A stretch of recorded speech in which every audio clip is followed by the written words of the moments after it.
네, 이 시간에는 우리 미국 뉴저지 중앙침례교회를 우리 담임하고 계신 우리 서충원 목사님께서 나오셔서 골로새서 1장 9절에서 14절의 말씀에 나온 하나님이 원하시는 열매라는 이런 귀한 제목을 가지고 말씀을 전해주겠습니다.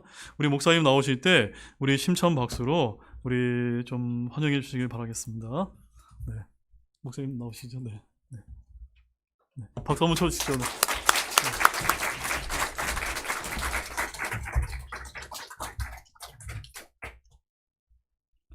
안녕하십니까. 반갑습니다.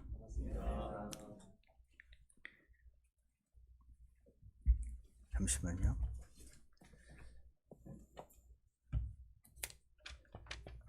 우리 먼저 하나님 말씀을 잠시 오늘 본문 말씀을 함께 봉독하시고 그 다음에 함께 하나님 말씀을 나누기로 하겠습니다. 골로새서 1장 9절에 보시면은 이런 까닭으로 우리가 그것을 듣던 날부터 너희를 위해 기도하기를 그치지 아니하며 이것을 구하노니 즉 너희가 모든 지혜와 영적 깨달은 면에서 그분의 뜻을 아는 것으로 채워지고 주께 합당하게 걸어 전적으로 그분을 기쁘게 하며 모든 선한 일에 열매를 맺고 하나님을 아는 지식 면에서 자라나며 그분의 영광스러운 권능에 따라 모든 강력으로 강건하게 되어 기쁨으로 모든 인내와 오래 참음에 이르게 되고 12절 우리를 빛 가운데서 성도들의 상속 유업에 참여하는 자가 되기에 합당하게 하신 아버지께 감사드리게 되기를 구하노라. 오늘 이 말씀으로 잠시 하나님 말씀을 함께 나누기로 하겠습니다. 먼저 말씀을 위해서 잠시 기도하겠습니다. 참 선하신 하나님 아버지 감사합니다. 오늘 이 귀한 진해 등대 침례교회에 와서 하나님의 귀한 말씀을 들고 주께서 사랑하시고 구원해 주신 귀한 성도님들과 함께 하나님 말씀을 나눌 수 있는 귀한 시간 주셔서 정말 감사합니다. 이 시간 저희가 구원받은 하나님의 자녀답게 하나님을 사랑하고 하나님 말씀 안에서 그리고 말씀의 영 안에서 하나님을 접하고 돌아갈 수 있는 귀한 시간 되도록 축복해 주시고 오늘 단순히 전하는 한 사람의 말이 아니라 성경 안에서 말씀하시는 하나님의 음성을 듣고 그리고 변화되고 격려받고 바로잡히는 귀한 축복의 시간이 되도록 주께서 축복하여 주시옵소서. 성령 하나님께서 시간을 온전히 주관하시기 원하며 사탄의 세력이 방해하지 못하도록 인도하여 주시옵소서. 예수님 이름으로 기도드렸습니다. 예, 안녕하십니까. 반갑습니다. 예, 저는 현재 뉴저지 중앙침례교회를 섬기고 있는 서충원이라고 합니다. 우리 강 목사님과는 벌써 만나뵌 지가 꽤 시간이 지나고 이렇게 여전히 함께 한 믿음 안에서 교제하고 이렇게 할 수 있어서 너무 참 주님께 어제도 감사를 드렸습니다. 잠깐 제 소개를 조금 먼저 드리면은 저는 1998년에 제 직장 동료로부터 같이 밥 먹자 그러더니 저한테 식당에서 복음을 전해줘서 거기서 제가 구원을 받았습니다. 주 예수님을 영접하고 저는 이제 보통의 직장인답게 매일 술을 마시고 매일 담배를 피우던 보통의 직장인이었는데 주 예수님이 저를 위해 죽으셨다는 소식을 주 예수님이 옛날에 돌아가셨다는 소식은 들어봤는데 저도 저를 위해 죽으셨다는 사실은 그날 처음 알았고 그때 그 하나님의 사랑을 그분의 영원한 선물을 제가 받아들였습니다. 그러고 나서 이제 집에 와서 제 아내에게 나 오늘 구원받았다? 그랬더니 진짜? 좋겠다 그러더라고요. 제 아내는 구회를 다니고 있었기 때문에 넌 안 받았어? 왜 안 받냐 싶던데 제가 이렇게 했던 그 말을 했던 기억이 나고 나중에 아내에게 물어봤더니 그렇게 말을 했었다고 하더라고요. 그렇게 시작된 저희 주 예수님을 알게 된 시작의 시점부터 하나님께서는 굉장히 선하게 저희 성향을 잘 아시니까 저는 억지로 잘 못하고 확인되지 않으면 못하는 사람이어서 아주 세밀하게 한 걸음씩 하나님이 어떤 분이신지 구원이 어떤 것인지, 하나님 말씀은 어떤 것인지, 성령님은 누구신지, 내 안에 계시다는 것은 무슨 의미인지 한 걸음씩 한 걸음씩 선하게 인도해 주셔서, 원래 저는 구원은 받고 교회는 안 다니려고 그랬었는데 주일날 저는 매주마다 교회 가는 게 자신이 없더라고요.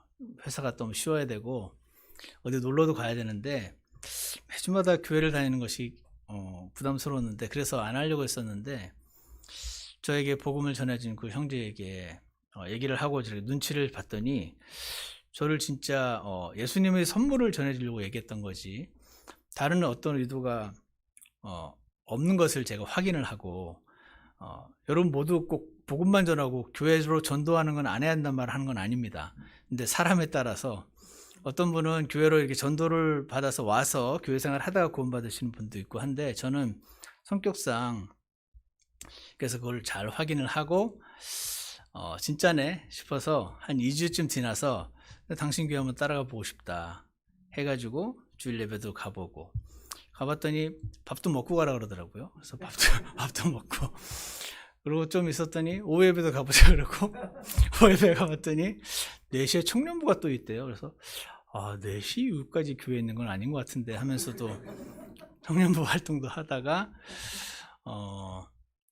갈보리 침례교회에 이제 합류하게 되어서 1월 달에 갈보리 침례교회가 일산에 1999년 1월 24일 날 창립을 했거든요. 그때 저는 이제 구원받은 지 약 몇 개월밖에 안 되는 초신자였지만 그냥 거기서 함께 했고, 거기서 하나님 말씀을 배우고 알게 될수록 이 하나님 말씀이 너무 신기하고 놀라워서 나 이걸 일단 좀 공부를 해봐야겠다 해서 주님께 기도하면서 인도하심을 받아서 이제 미국으로 펜사콜라로 가서 공부를 했고요. 그 다음에 졸업하고는 원래 돌아와서 다른 일을 하려고 했었는데 하나님께서 그때 목회자로 부르셨어요. 그래서 이제 밴쿠버로 가게 되었고, 뜻하지 않게 계속 북미 대륙안에서 왔다 갔다 하면서 하나님께서 인도하시는 대로, 가라고 하시는 대로 그렇게 가면서 오늘날까지 벌써 이르렀다는 생각을 이제 어제 최근에 다시 한번 해보게 되었습니다. 현재 미국 뉴저지에도 여러분과 같은 믿음을 가진 동일한 믿음의 동료들이 계시고, 이민 생활이 굉장히 빠듯합니다. 그러니까 빠듯한 이민 생활을 하다 보면 정말 어떤 찬송가 그런 것도 있던데, 하늘을 볼 겨를도 없이 정신없이 세상을 살다가 주일날 교회에 모여서 함께 예배 드리고 함께 친교하는 시간이 이 미국 사람들 틈에서 말도 잘 안 통하고 하는 이민자들이 함께 모여서 즐겁고 복된 시간을 나누는 그런 귀한 교회를 하면서 함께 모이면서 주님을 사랑하면서 그렇게 섬기고 있는 교회가 있습니다. 여러분 생각나면 기도 많이 부탁을 드리고, 제가 그래서 우리 교회 형제자매님들을 보면서 이 정신없이 이렇게 세상을 살다 보면은 그냥 survive 하는데 그 살아남는데 그것도 쉽지가 않아서 그거 살아남느라고 정신없이 하다 보면은 내가 지금 여기 왜 있는지, 아니면 내가 어떻게 하다가 여기까지 흘러와 있는지, 어느새 옆머리와 윗머리가 하얗게 되어 있는 모습도 발견하게 되고, 그런 생각을 많이들 하십니다. 그래서 제가 여러분이 안 좋아, 저는 개인적으로 별로 좋아하지 않는 찬송가였는데, 그 찬송가의 가사가 당신은 사랑받기 위해 그리고 그 사랑 전하기 위해 주께서 택하시고 이 땅에 심으셨네, 또 하나의 열매를 바라시며, 그런 아주 유명한 가스펠송 있습니다.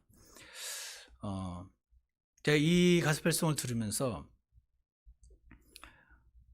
하나님께서 우리를 예수님 안에서 택하시고 이 땅에 심으셨고 열매를 바라신다는 것은 매우 성경적이다 라고 생각을 했습니다. 한마디로 여러분과 제가 이 땅에 살고 있는 것은 우연이 아닙니다. 거기에는 분명히 목적이 있습니다. 이 말을 조금 시적으로 표현한 것이 과실수로, 열매를 맺는 과실수로 이 땅에 심겨졌다, 이렇게 표현을 하고 있습니다. 과실수기 때문에 열매를 맺어야 한다는 것이죠. 왜냐하면 그것이 과실수의 존재 목적이니까 그렇습니다. 그래서 여러분과 제가 이 땅에 태어나고 살다가 주 예수님을 알게 되고, 주 예수님을 알게 된 다음에 바로 죽지 않고, 바로 죽으면 천국에 갈 텐데, 그럼에도 불구하고 이 땅에 남겨져 있는 데는 이유가 있고 어떤 열매를 위해서 과실수처럼 심어 놓으셨다 하는 것을 오늘 잠깐 생각을 해 보셨으면 좋겠습니다. 당연히 어떤 열매를 바라실 텐데 어떤 열매를 기대하시는가 하는 것을 오늘 생각을 좀 해보려고 합니다. 여러 가지 열매가 있겠습니다.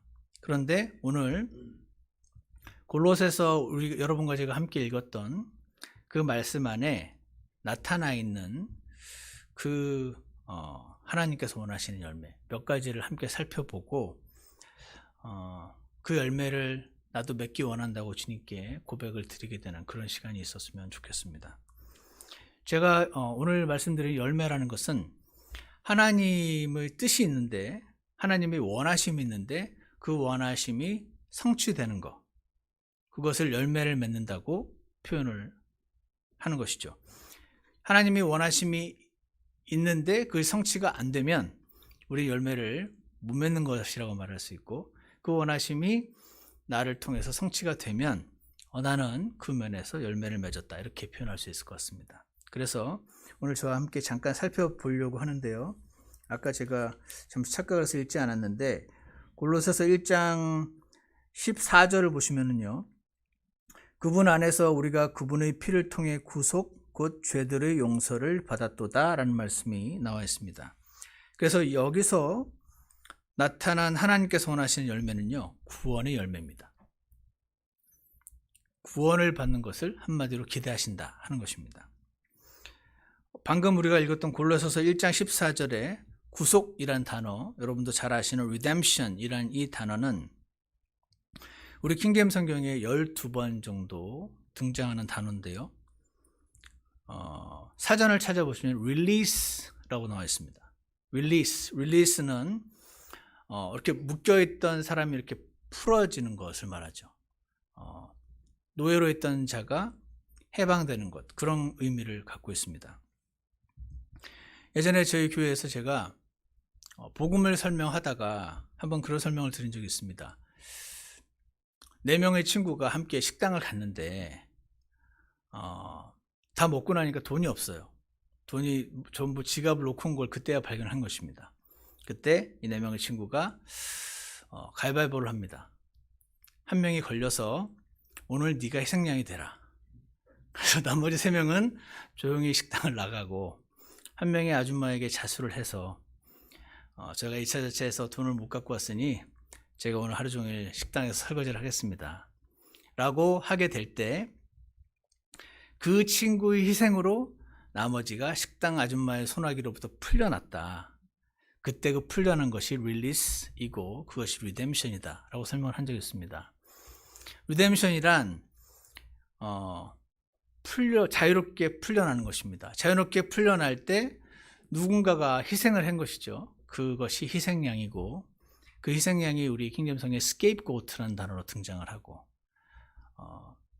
전혀 물론 이 예화가 아주 일치하진 않죠. 실제 성경의 진리와는. 하지만 누군가 한 명이 다른 사람을 대신해서 그 죄값을 치름으로써 나머지 사람들이 풀려나게, 하나님의 진노로부터 풀려나게, 방금 들었던 예화에서는 그 식당 아주머니의 진노로부터 벗어날 수 있게 하는 것, 그것이 우리 성경에 나온 redemption이라는 단어입니다.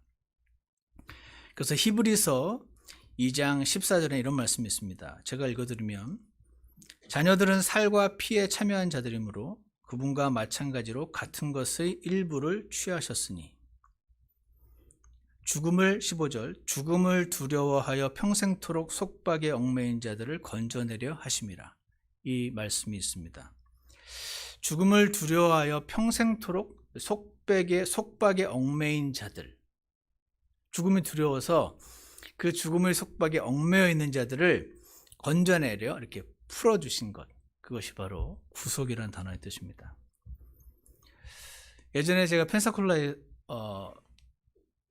한 작은 교회를 그 학교를 다니면서 잠깐 다녔었는데, 거기에 한 대학생이 앞에 나와서 이제 간증 시간에 간증을 하는데, 자신은 그 한국에 있었을 때 엄마가 너무 많이 간섭을 해서 엄마의 소나기로부터 벗어나고 싶었다는 거예요.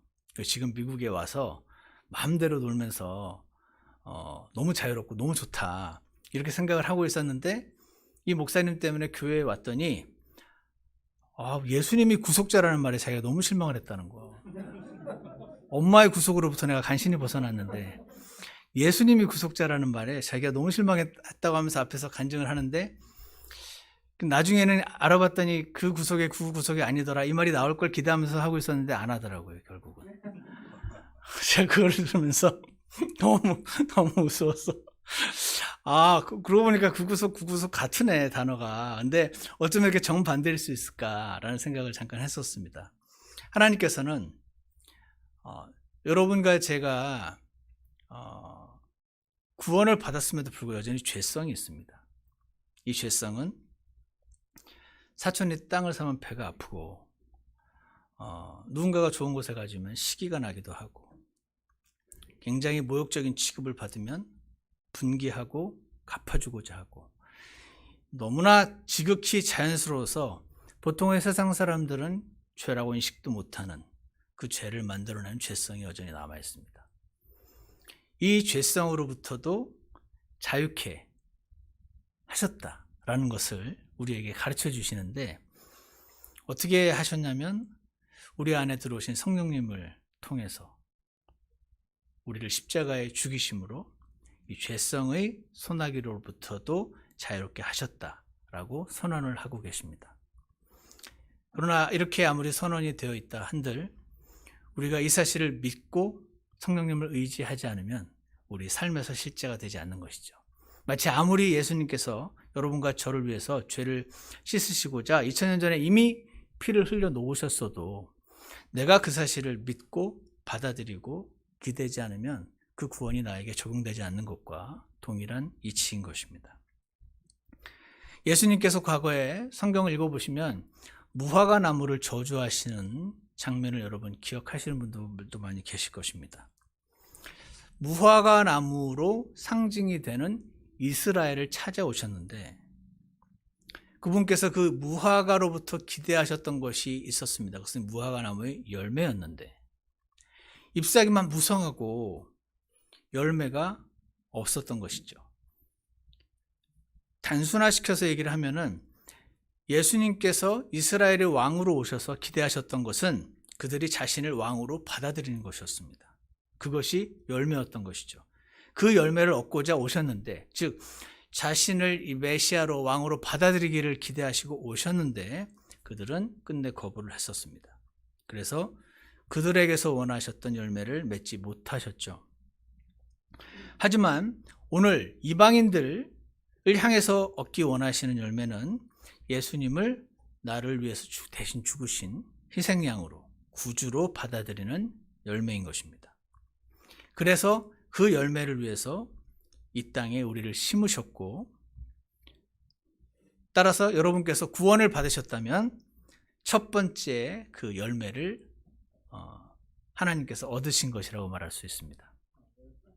내가 구원을 받는 것이 하나님께서 원하시는 첫 번째 열매요. 내가 구원을 받았다면 날 구원하신 주님께 감사하고, 시간이 지날수록 당연한 것으로 여겨지는 우리의 구원에 대한 감사가 매 주일마다 모일 때마다라도 회복되게 해주시라고 그렇게 우리가 기도하기를 원합니다. 너무나 큰 선물을 받았는데 그 선물이 당연해지기 시작하면 우리는 그것보다 훨씬 더 큰 자극이 필요한데 그러한 자극은 잘 없거든요. 그래서 사람은 그 어떤 환경에서도 불평을 할 수가 있는데 방법은 그 어떤 환경에서도 불평할 수 있는 방법은 자신이 받은 큰 것을 당연한 걸로 여기기만 하면 됩니다. 그러면 그 사람은 언제나 어떤 환경에서도 불평할 수 있는 능력이 생기고, 반대로 그 어떤 환경에서도 감사를 할 수 있는데, 미국 사람들이 그런 말을 가끔 합니다. Thankfulness is thankfulness. 그런 표현을 합니다. 생각을 잘하면 감사를 할 수 있다. 그런 표현을 쓰기도 합니다. 그래서 오늘 우리는 날 구원하신 주님, 나에게 그 엄청난 영원한 생명을 주신 예수님을 기억하고 감사하고자 원한다는 고백을 드리시기를 원합니다. 그리고 내 주변에 사랑하는 사람들에게 그들을 향한 열매도 하나님께서 맺으시도록 우리가 도와줘야 합니다. 어떻게 합니까? 기도와 친절한 말과 행동으로 내 주변에 사람들이 어려울 때 무슨 일 있냐, 표정이 안 좋다, 함께 기도해 주겠다, 이런 말들을 할 때 왜 당신이 뭔데 당신 신에게 내 어려움을 위해서 기도하냐고 하면서 화를 내는 사람은 지금까지는 없었습니다. 제가 만났을 때. 그렇게 해서 우리의 사랑을 표현하고 해서 그 많은 사람들을 향한 열매를 하나님께서 맺으시도록 우리가 동참하는 저와 여러분이 되었으면 좋겠습니다. 두 번째는요, 1장 9절을 한번 보시면요, 다 같이 한번 읽어보겠습니다. 골로새서 1장 9절입니다. 시작. 이런 까닭으로 우리도 그것을 듣던 날부터 너희를 위해 기도하기를 그치지 아니하며 이것을 구하노니 즉 너희가 모든 지혜와 영적 깨달은 면에서 그분의 뜻을 아는 것으로 채워지고, 여기에 보시면 모든 지혜와 영적 깨달은 면에서 그분의 뜻을 아는 것, 그것으로 채워지기를 바란다는 말을 하고 있습니다. 다시 말해서 하나님께서 우리를 향해 얻기 원하시는 열매는 하나님의 뜻이라는 열매입니다.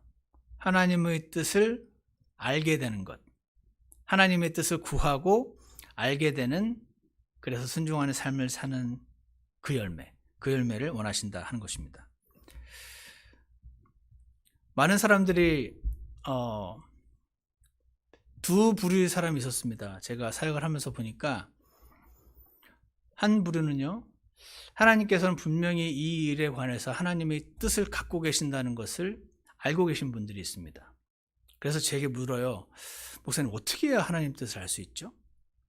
하는 분이 계시고, 또 한 그룹의 분들은 물론 구원도 받고 하나님도 내가 사랑하지만 나를 향한 뜻을 정말 갖고 계시긴 할까요? 거기까지는 제가 잘 안 믿어집니다. 이런 분들이 계십니다. 내 인생을 향한, 하나님께서 정말 내 이 한 사람을 향한, 인생을 향한 뜻을 갖고 계실까? 하는 질문.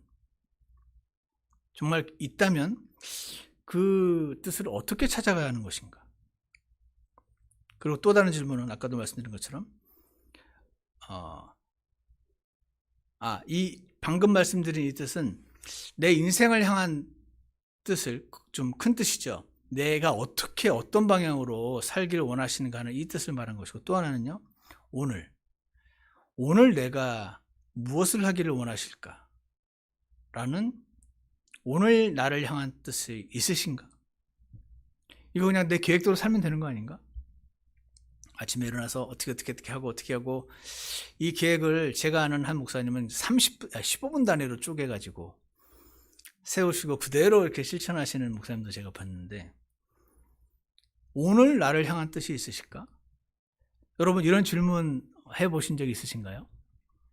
만약에 여러분이 이런 질문을 하고 계신다면 너무 잘 하고 계시는 것입니다.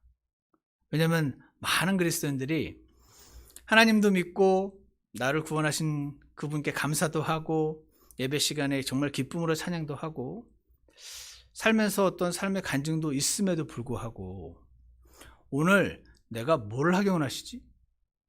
라는 질문을 하고, 때로는 그 질문엔 답을 못 얻기도 하겠지만 계속 이 하나님의 뜻이라는 게 분명히 있는데 하나님의 뜻을 알고 싶다라는 것을 생각하고 추구하는 분들이 계시거든요. 그런데 제가 제 경험상으로 보면은 많지는 않았던 것 같습니다. 저는 여러분, 이 등대침례교회 성도님들께서 미국에 예전에 있었던 디스트라고 하는 사람들처럼 제가 갑자기 그분들이 우리나라 말로 무슨 기억이 안 나는데 디스트라는 사람들이 있었어요. 하나님 존재를 믿어요. 창조하신 것도 믿어요. 그렇지만 그냥 우리 일상생활에 개입 안 하신다.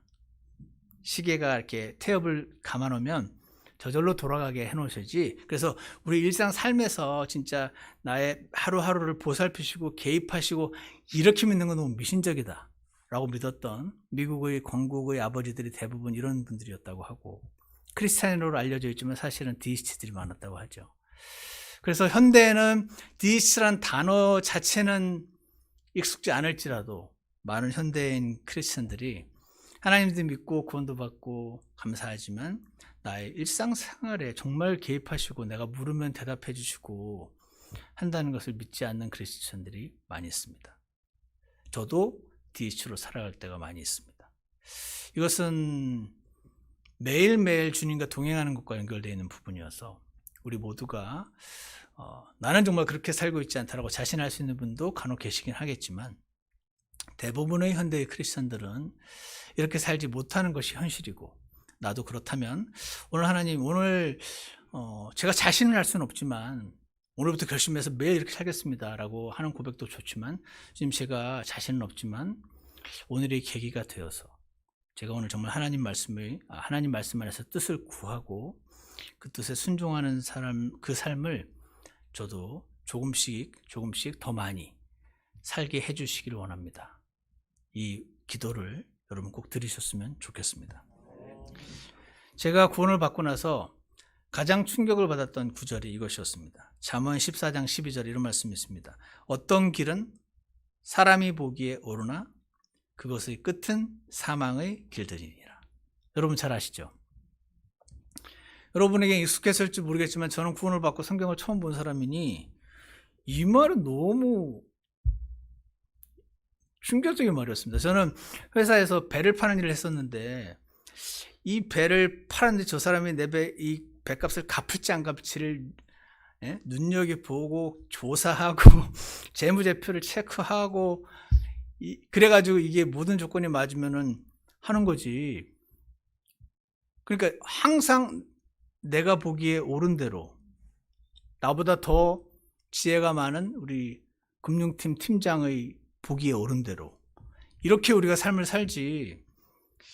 근데 우리가 다 아는 것처럼 그렇게 주도 면밀하게 계획을 하고 심사를 해서 금융팀, 심사팀, 법무팀 다 합쳐가지고 최선을 다해서 했어도 사건은 생기고 디폴트는 생기고 이렇게 되더군요.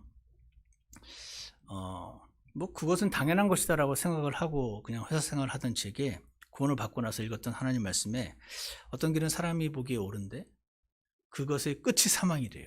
그 누구도 내가 이 길을 택하면 나는 반드시 망할 것이다라고 생각하고 그 길로 가는 사람은 없지 않습니까? 내가 이 주식을 사면 나는 반드시 바가지가 깨질 것이다 라고 확신하고 이 주식을 사는 사람은 아무도 없지 않겠습니까? 내가 이 아파트를 사고 이 땅을 사면 반드시 10년 안에 반토막이 나가지고 나는 망할 것이다 라고 생각하는 사람이 누가 있겠습니까?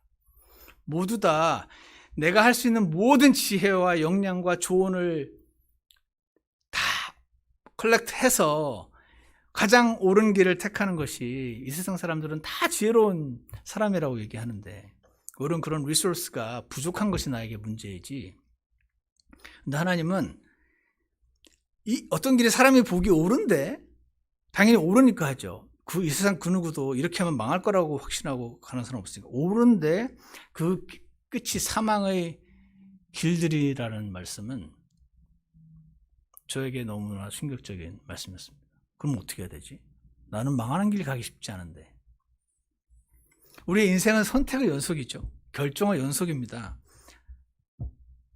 그래서 최선의 선택을 내림에도 불구하고 망하는 경우가 있기 때문에 어떻게 하는 것인가. 사사기 21장 25절에도 그때 이스라엘의 왕이 없었으므로 사람마다 자기 눈에 옳은 것을 행하였더라.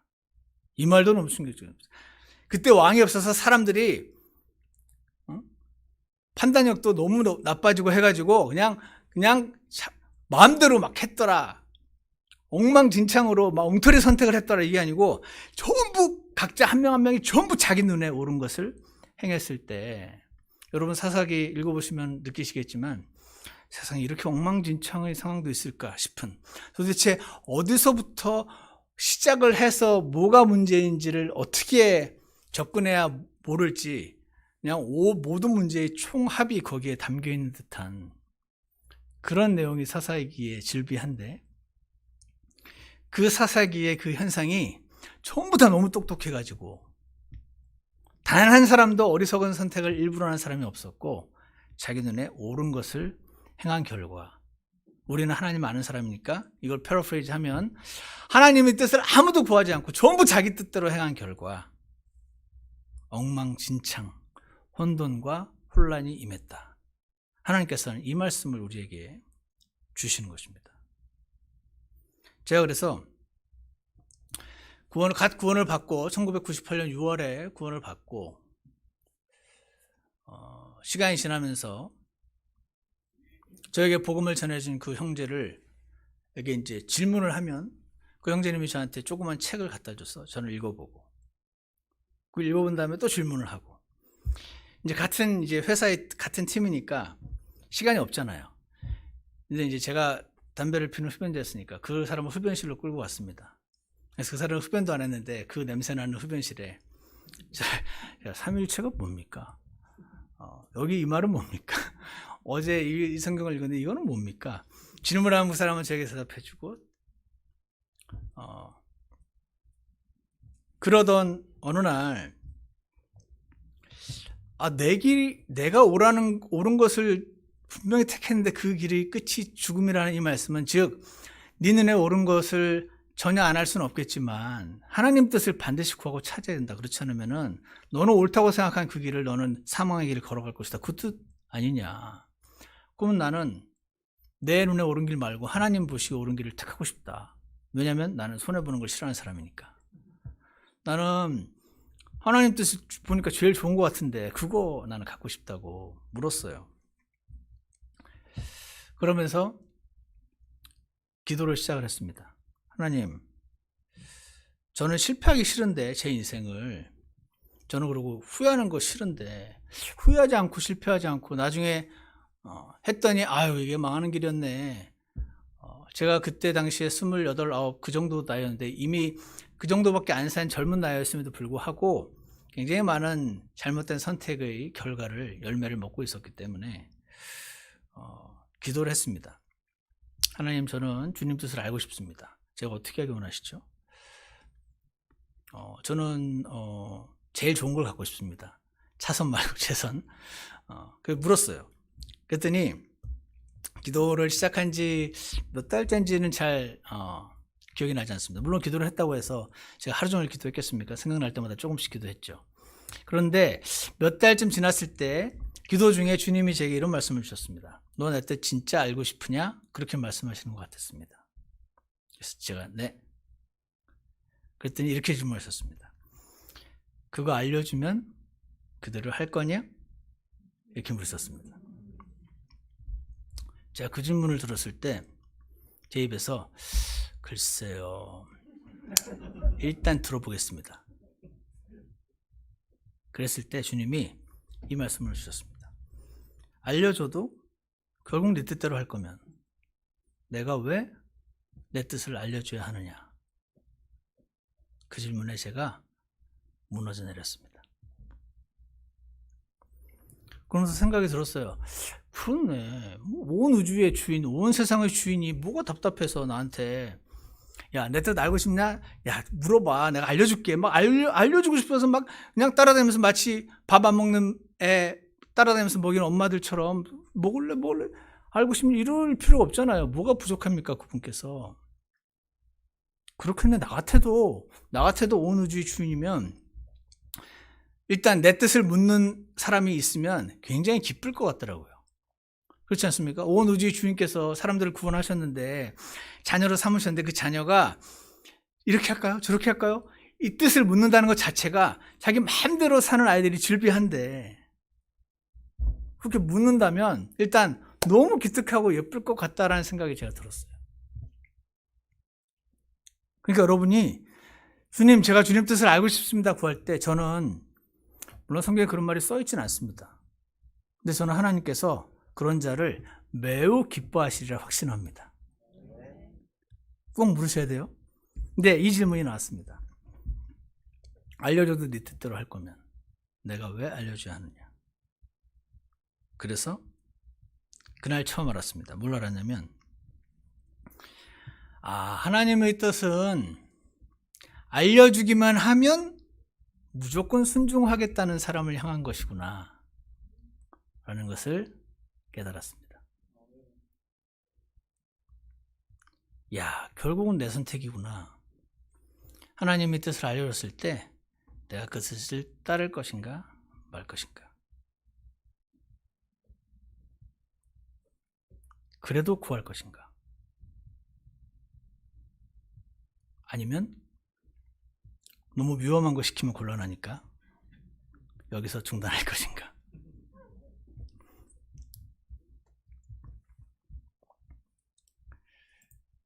여러분은 어떠신가요? 예전에 다마스커스로 올라가던 사울이 했던 것이 이거였습니다. 사울이라는 사람이 나중에 바울이 되는 그 사울이 크리스찬들을 그렇게 쫓아다니면서 다 죽였을 때 다마스커스로 올라가는 그 길에 예수님께서 나타나셨었어요. 그때 예수님께서 물으셨죠? 네가 왜 나를 핍박하냐고. 그때 누구냐고 물은 다음에 바로 뒤에 이어서 나오는 대답이 주여 한 말씀이었나요? 정확한 잠깐 한번 살펴보겠습니다. 사도행전 9장에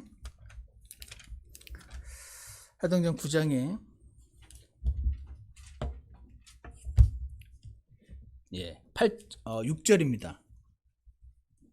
사도행 6절에 보시면 그가 떨며 놀라 이르되 주여 내가 무엇을 하기 원하시나이까. 여기 있습니다. 주여 내가 무엇을 하기 원하시나이까. 이 질문을 했습니다. 그가 하나님의 뜻을 여기서 물었습니다. 그는요 하나님께서 이거 해 그러면은 이거 하고 저거 해 하면 할 준비가 되어 있었으니 그에게 있어서 갈등은 뭔지 모르는 것 하나밖에 없었고 무엇이든 그 뜻이 그는 제가 생각할 때 하나님을 향한 확신이 있었던 것 같습니다. 이분은 절대로 나한테 나쁜 거 안 준다. 그러니까 혹시 나쁜 거 줄까 봐 막 벌벌 떨 필요가 없었겠죠. 그는 이전까지 구원을 받지 못했던 걸로 저는 생각을 하는데 그럼에도 불구하고 기본적으로 하나님에 대한 어떤 그분의 성품에 대한 신뢰가 있었던 것 같습니다. 주님, 제가 뭐 하기 원하십니까? 저기 뛰어들까요? 아니면 저기를 달려갈까요? 여기 서 있을까요? 집안에 누워 있을까요? 뭐 하기 원하시죠? 라는 질문을 했을 때 하나님께서는 한 단계씩 앞으로 너는 신약 성경의 거의 반을 쓰는 그런 사도가 될 건데 말이야 하면서 쫙 청사진을 제시해 주시지 않고 뭐라고 하셨습니까? 일어나 도시로 들어가라. 그거까지만 알려주십니다. 도시로 들어간 다음에 그 다음에 뭐 하면 되죠? 그건 뭐 나중에 얘기하자. 일단 들어가 도시로. 그렇게 되는 겁니다. 시편 119편에 있는 말씀처럼 주의 말씀 내 발의 등불처럼 한 발자국을 떼야지 그 다음 발자국이 보이게. 그렇게 해서 한 사람을 하나님의 뜻을 구하고 찾고자 순종하고자 하는 사람들을 찾으시고 그들을 그렇게 인도해 오셨던 것입니다. 여러분 잘 아시는 조지 밀러라는 사람이 있습니다. 기도의 사람이라고 되어 있죠. 5만 번 응답받은 조지 밀러의 기도의 비밀 이래가지고 시중에 서점에 책이 많이 나와 있습니다. 거기에 보면은 조지 밀러에게 딸이 하나밖에 없었는데 이 딸이 병으로 눕게 되었습니다. 나중에 발진 티푸스로 발전되더니 점점 심해지면서 전혀 회복될 기미가 보이지 않더랍니다. 이것은 대단히 큰 믿음의 시련이었는데 밀러는 그때 이런 기도를 했습니다. 여러분 어떻게 하시겠어요? 저 같으면 하나님 이 아이를 완전히 코로나 걸렸다 싶시다. 코로나부터 완전히 회복시켜 주시고 절대 후유증을 일절없게 해주시고 완벽하게 회복해서 건강한 몸으로 주님을 섬길 수 있게 해주십시오. 저는 그렇게 기도하거든요. 근데 밀러 아내는 주님의 손에 이 아이를 부탁했대요. 주님의 손에 이 아이를 부탁했던 뭐냐면 주님 살리시든 죽이시든 마음대로 하십시오. 그겁니다. 살든지 죽든지 맡긴 상태에 들어갔다. 그때 이제 이러다가 죽겠구나 생각을 한 것이었던 것 같습니다. 그러면서 이렇게 고백합니다. 그렇게도 사랑하며 귀여워했던 외동딸이 거의 죽게 되었지만 내 마음은 완전히 평안했고. 저는 이 부분이 말이 안 되는 상황이라고 생각합니다. 어떻게 마음이 평안합니까?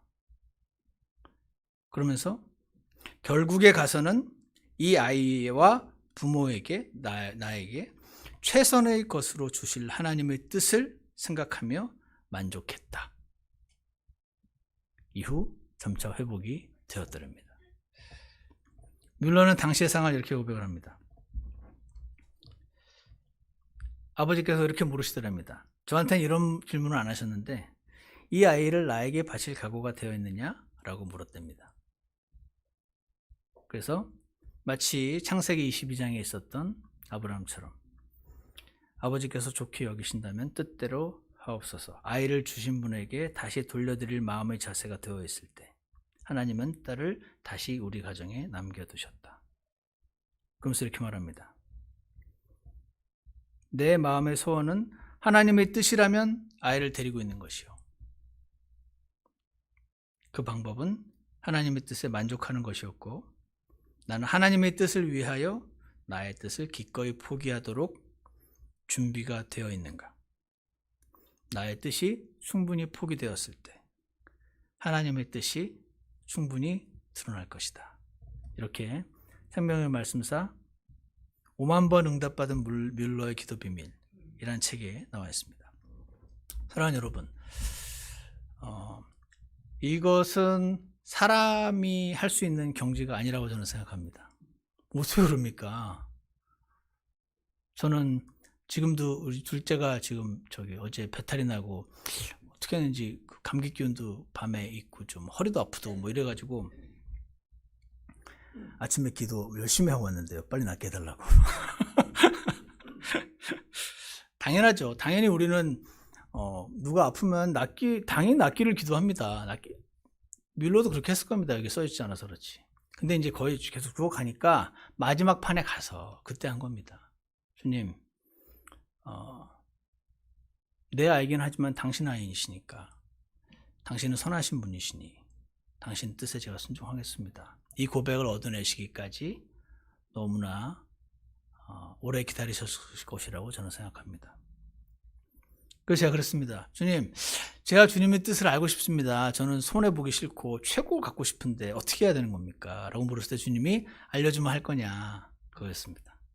그래서 제가 그때 알았습니다. 주님의 뜻을 받을 준비가 안 돼 있다는 사실을.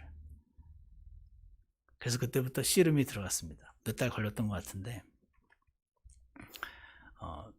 2달인가 뒤에 알려만 주십시오 주님. 주님 뜻대로 하겠습니다라는 고백을 하기까지 굉장히 힘들었었습니다. 근데 그 순간이 있고 나서 하나님께서는 제가 두려워했던 여러 가지를 다 뺏어가지 않으시고 선하게 인도하셔서 오늘까지 제 인생을 인도해 오신 하나님이십니다.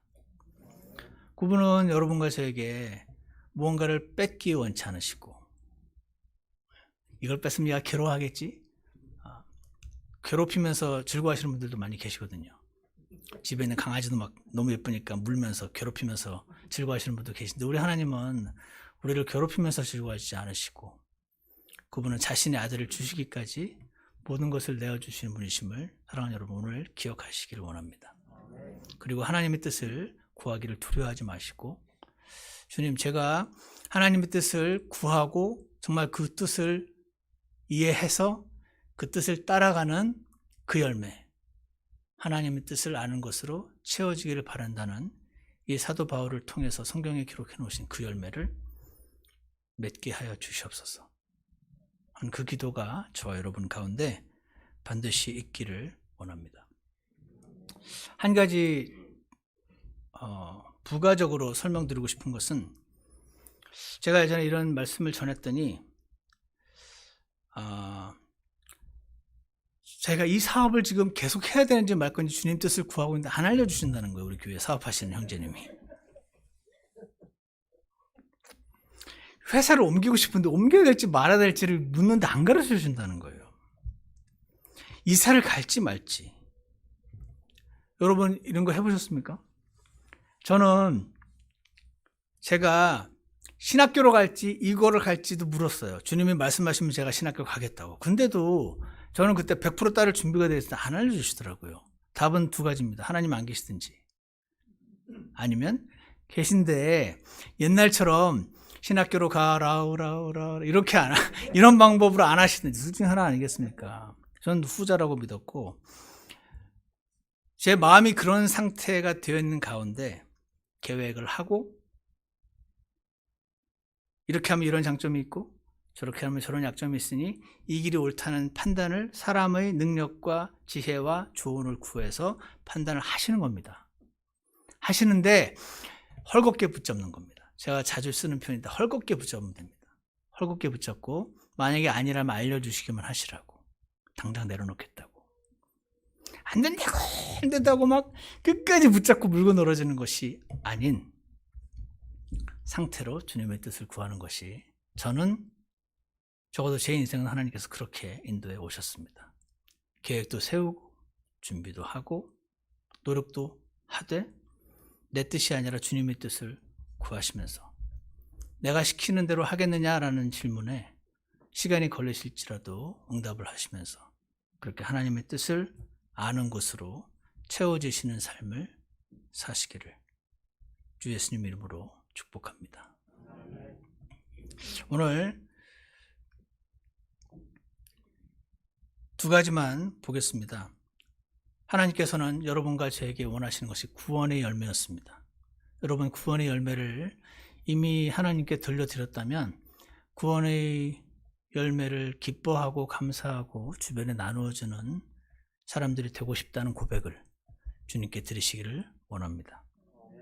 또 하나는 하나님의 뜻을 아는 것으로 채워지기를 원한다는 이 골로새서 1장 9절 말씀을 그냥 흔히 성경 일독하면서 한번 읽고 넘어가는 단순한 말씀이 아니고 내 인생을 바꿀 수 있는 말씀임을 인식하시고 하나님의 뜻을 구하고 싶습니다. 알고 싶습니다. 저는 지금까지 제 인생을 제 최선의 노력을 다해서 이끌어 봤는데 너무 힘들고 피곤합니다. 저는 주님의 뜻을 알고 싶습니다. 알려주시기만 하면 따를 수 있는 마음까지도 주십시오. 그렇게 기도하시고 주님의 뜻을 구하셔서 하나님이 이 땅에 심으신 과실수로서 열매를 풍성히 맺어서 우리 주 하나님, 주 예수님을 기쁘시게 해드리는 저와 여러분이 되기를 간절히 원합니다. 기도하겠습니다. 참 선하신 하나님 아버지, 오늘 주 예수님의 핏값으로 값주고 사신 주님의 귀한 성도들이 모여있는 우리 등대 침례교회 오늘 말씀해 주신 것 감사드리며 오늘 주님께서 나누어 주신 이 말씀이 우리 각자 성도님들이 마음판에 새겨지고 정말 뿌리가 내려지고 열매를 맺게 하셔서 구원의 기쁨이 당연하고 계속 새로운 것을 찾아 헤매는 그리스 철학자들처럼 그렇게 살지 않게 하시고 주님의 구원의 기쁨이 날마다 새롭게 회복되는 자들 되도록 축복하시고 주변에 많이 전하고 열매를 맺는 저희 모두가 될 수 있게 도와주시옵소서. 그리고 하나님의 뜻을 구하고 아는 그리 많지 않은 그런 하나님께서 너무나 기뻐하시고 찾고 계시는 그러한 크리스찬들 가운데 한 사람 되게 하셔서 주님께 정말 풍성한 열매로 기쁘시게 드리는 그런 자들 되도록 도와주시옵소서. 예수님 이름으로 기도드렸습니다. 아멘.